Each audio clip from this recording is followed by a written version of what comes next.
বাইরের দিকে একটু হাঁটি হাঁটি পাপা করতে। ভাবছি গুঞ্জা বেবির বাড়িতে যাব, কিন্তু মেন বিষয়টা হলো এই যে এখনো 4টে বাজেনি। কটা বাজে দেখি? 3:40।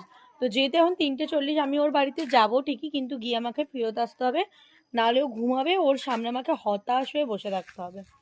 তো সেই জন্য ভাবছি এখন ওর বাড়িতে যাব না, একটু পরে ওকে ফোন করব, ফোন করে তারপর যাব।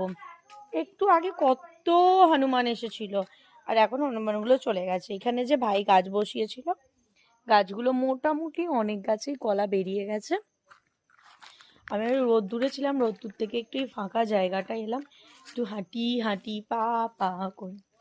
আর এখানে আমার দুই বৌদির মধ্যে আলোচনা চলছে যে পাড়ার সব মেয়ে চলে যাচ্ছে, তুই কবে যাবি। মানে আমি আছি এটা নিয়ে ওদের অনেক সমস্যা।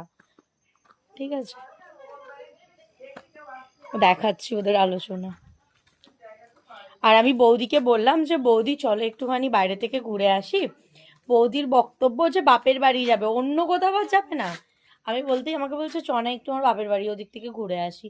কেন রে, এত জায়গা আছে, একটুখানি মন্দির থেকে ঘুরে আসা যায়। বাপের বাড়ি হচ্ছে ওকে আগে যেতে হবে। হ্যাঁ,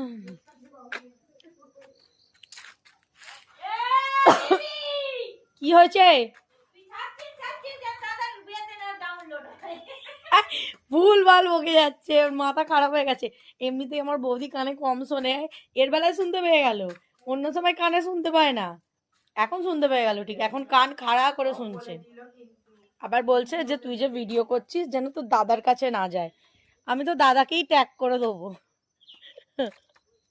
উফ, আমি দিন দিন এত কিউট হয়ে যাচ্ছি না, কি বলবো।